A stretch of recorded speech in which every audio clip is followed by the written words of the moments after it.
All you folks back on the Bossman show, going to the MAC conference. Siena saying Gerry McNamara with me on the Bossman show, from Syracuse. Now he nails the Siena, leading a great program. Coach G, what's up, man? How you doing, brother?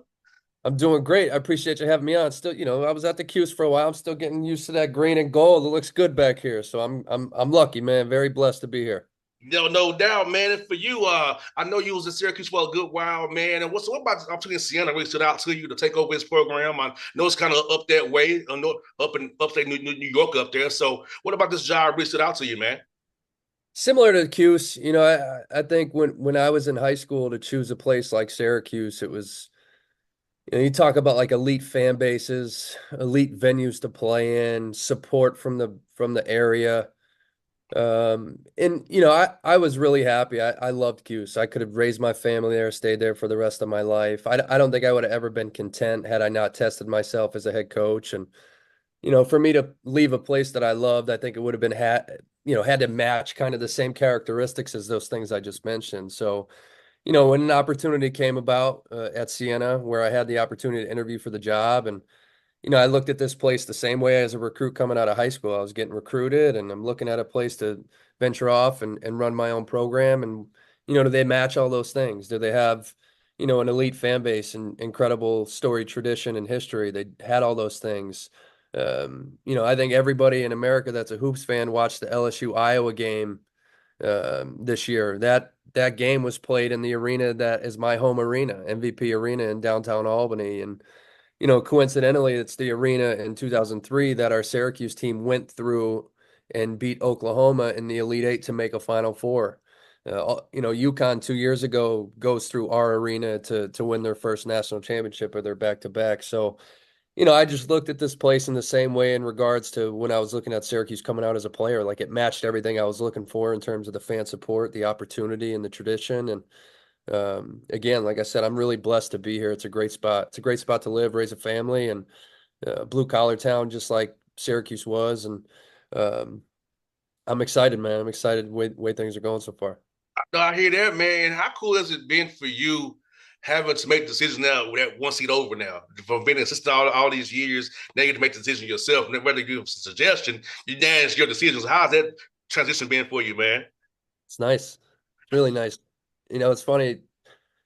I had a conversation with Coach Boeheim years ago, and he said something along the lines of like it's a lot different when you're in this seat, and it is. It's a lot different. You're pulled in a lot of different directions that I probably didn't, maybe anticipate. And that's one of the things that I watched Adrian go through when Coach retired and he took over at Syracuse. So I went through that process with him and saw how he navigated it. And that was probably important for my development.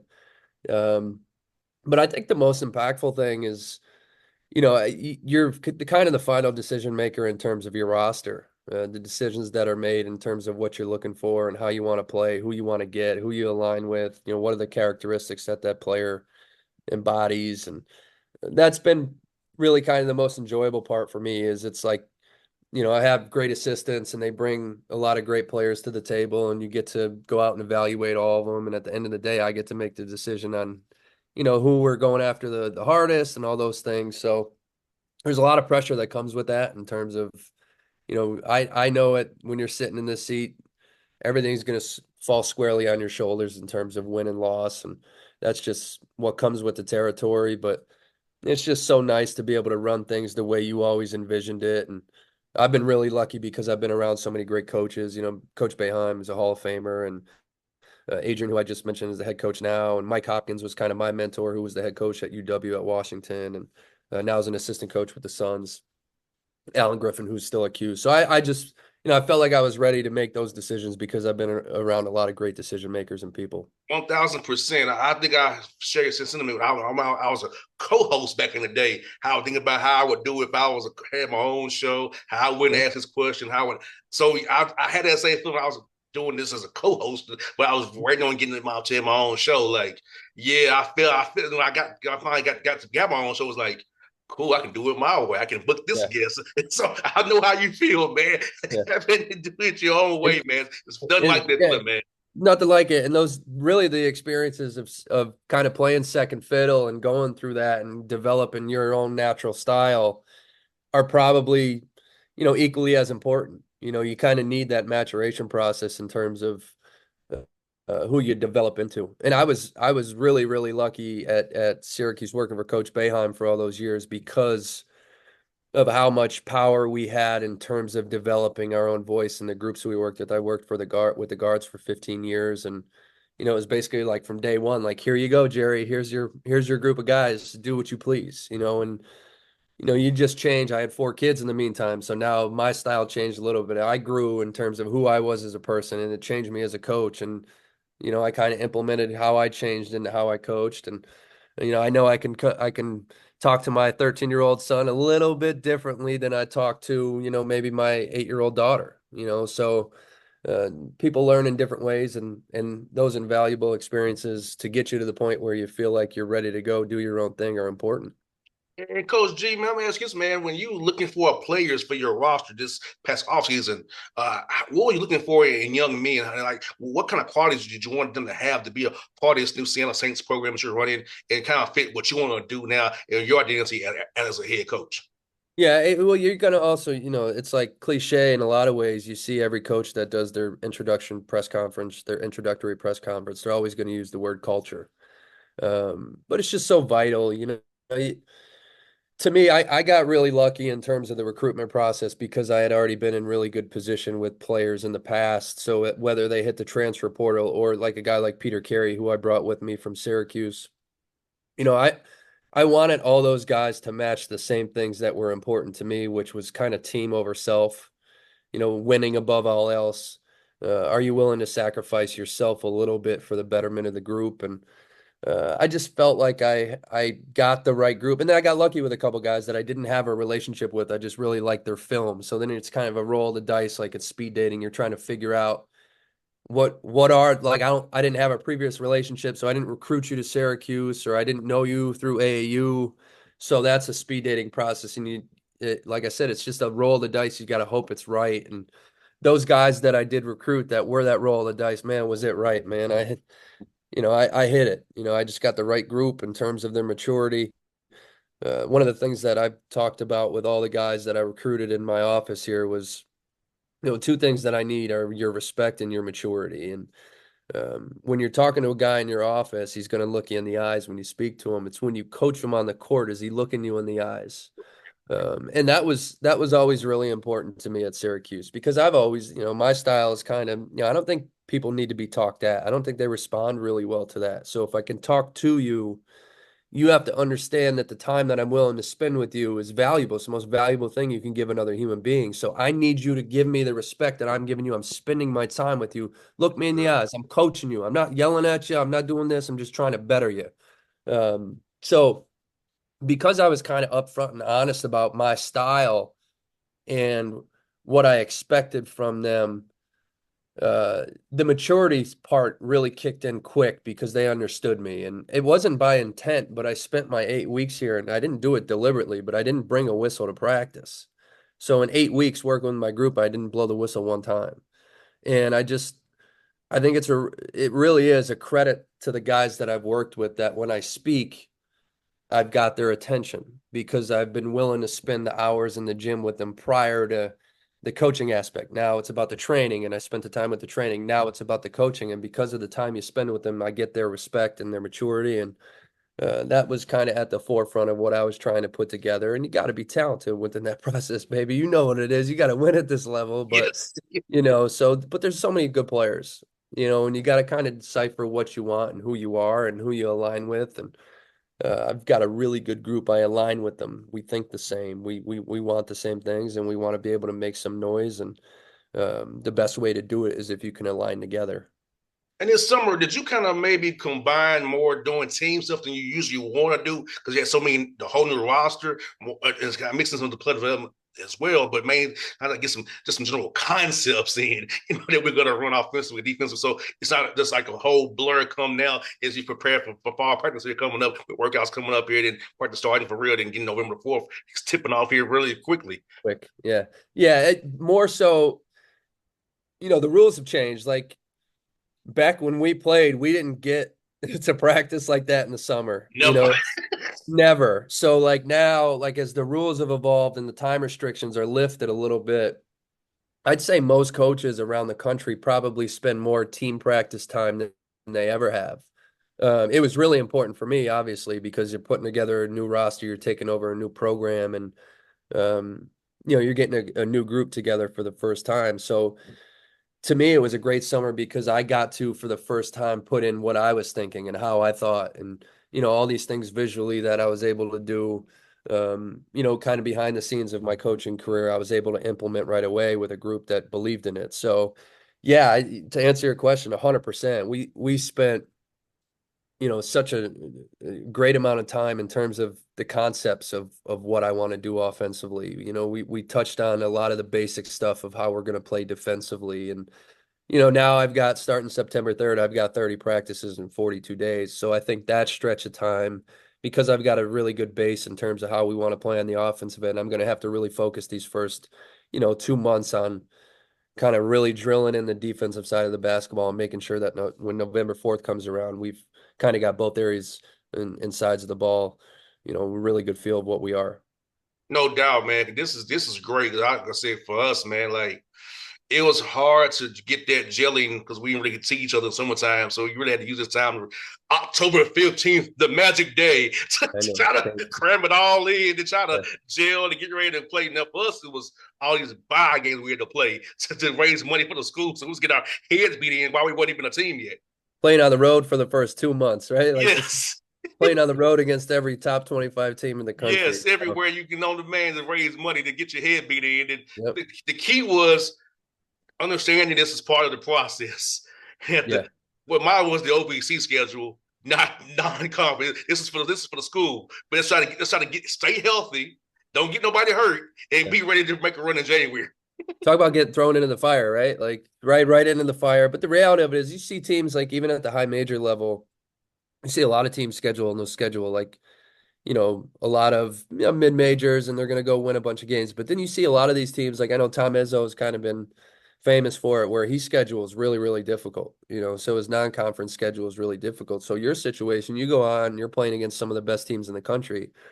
You hope by the time that your conference schedule rolls around, you have a really great identity of who you are and what you've evolved into. And, through some of that stuff, like you're going to either your team is going to either unify or divide in that stretch if you're one of those groups that are just you lose 6 7 in a row. Like that's a tough thing to go through, and it really kind of makes or breaks who you are. So the non-conference, if you could find a really nice balance in the non-conference schedule of mixing in those teams where are really going to test you and you're going to be a big underdog, but then at the same time playing teams that are somewhat in your wheelhouse that are probably going to be on the verge of being NCAA tournament teams, which I think we have a few on our schedule this year. You hope by the time that December rolls around, you're starting to become a more polished, better version of your team. Yeah, G, I'll tell you, I can remember, I recalled it in my head. My 4 years, it was 4 wins, 6 wins, 6 wins, and 4 wins Yeah. before the OVC play. So you had to stay together because that can get in your head if you let it get in your And head. and it's still a great conference. So now you're battle tested. You're Yeah, going in, and can you get through that stretch at what? What are you playing? You know, 31. So yes, we yeah, played 18 conference games. So it yeah. was like So six and seven, 4 and 9. So, but you still, you just had to understand what it's part of the process. it's part of the process. And if you're in one of these leagues where it's a one bid league, what's the most important thing really is your The three conference. days in March. No question. What talk about the pressure? Like you could go undefeated in league play and lose in the second round and not make the NCAA. Like it's just the nature of the beast. And with the net system now, like it's just gotten more difficult for teams at our level to have more than you look at the A10. The A10's getting 1, 2 teams in the into the NCAA tournament. It's just really difficult. With the way it's kind of set up right now, they're taking a lot of the high major teams. So the most important thing for teams at our level is like you just hit your peak at the right time. You play really, really well in March, and over a 3 day stretch, you strike that gold. You know what I Yeah. mean? That's why I implicated it to you guys, man. I want you to put on the show because I understand what it comes down to. I've been in Man, them shoes as a player. I've been around it, so I'm like, I'm gonna make sure people understand this. Hey, this is a great situation you're in. But this pretty much matters those the tournament in March. It's You peak know, at that time. Make sure you're healthy. You got your peak at the right time. think about this, like it's funny those first few games, like you see that a lot of these conference tournaments are before like the ACC and the Big Ten, and so that Monday through Friday, there's like a bunch of leagues that are playing to go to the NCAA tournament. Everybody in college basketball is tuned in because they know it's an important game to go to the tournament. But you got those two coaches that are probably like sitting there like twitching, like, oh my God, comes down to just this one game, for us to get into our postseason where it's like, you're either pure elation or devastation, and man, like that's. Talk about like fun though. Like that's why we do what we do. We're competitors, and you want to have those moments for your teams and experience them, and that's why you grind it out in June, July, and August to get ready for March, So it's just such a wonderful sport because of the pressure it comes down to, and could be one singular moment. It's funny before you go, but Belmont won the tournament so many times, G, that they oversee moved the tournament to Evansville, Indiana, because they felt some kind of way that Tennessee State and Belmont got to sleep in their own beds. So they moved the tournament to Evansville, Indiana. Belmont won Remarkable. times. It's remarkable, isn't it? Hey, I see y'all funny. I see how you're doing. Yeah, okay, I see this. You know what I mean? I know what's going on here. You want to try to get advance for Murray State and them other teams. But yeah, obviously it was a great league, man. Like I said, I enjoyed it.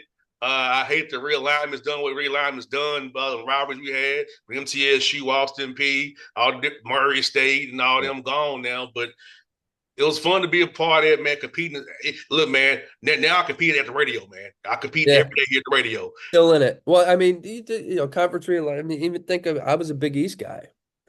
I played in the Big East, and that's, it's a shell of itself of what it was in terms of the teams that were in it. And, now you're trying to create new rivalries, and football is king, and, you got to shift and stay ahead of the curve. And, as Coach Boeheim said it when all this stuff started happening like 7, 8 years ago, he said, 30 years from now, he's like, everyone's going to look around and be like, we should have never changed a thing. And, I think it's part of it, like the nostalgia, think about like what was Syracuse basketball built on? It was like the rivalry of Syracuse and Georgetown. Georgetown, And St. now you got it. John's. Yeah, now you got to Big build. Monday on ESPN. Yeah, and now you're doing the in the regional too. Like you're right here. Like you're within 3 hours of each other. All those schools, the Seton Halls and all that. Like we were all Providence. We were all right there. So now like the feel for like the fan, it changed a little bit, and feel for me. And we were lucky. We were able to move into the ACC, which is a great league, and football I think is going to get back to big relevancy, hopefully under Fran Brown. But man, like you miss the days of like those that just beating each other heads in over the last 40, 50 years. It's part of what, I love our sport, but it's hurt that aspect of it a little bit, this realignment. It's gonna make you. It's gonna blow your mind. I'm gonna tell you about my dad. My dad played ball at Tennessee State when it was Tennessee A&I. 1958 to 60, 58. 63. He played football there. If It me to was go there changed after since. my dad went there, it was like that's why I went there because my dad went there. That's awesome. So Couple of family alum. yes, I love yeah. So yeah, man. My dad got me. I said, I know I want to go. I said, I told coaches, my dad went here, so I'm going because my dad went here. I want to make my dad happy. Can't beat it. So man, we lucky, man. Coach, man. Hope to see you on the road this year, man. I'm gonna try to come up that way, man. When the Hawks play the Knicks, man. Hopefully y'all will be around. I do make. I try to hit Binghamton. I try to hit Yeah. UA, and I try to hit you all as well. So we'll keep that going while I come up there, man. When the Hawks play the Knicks and the Nets, man. Come see me. No doubt, I See got you, me. my brother. All right. I appreciate you.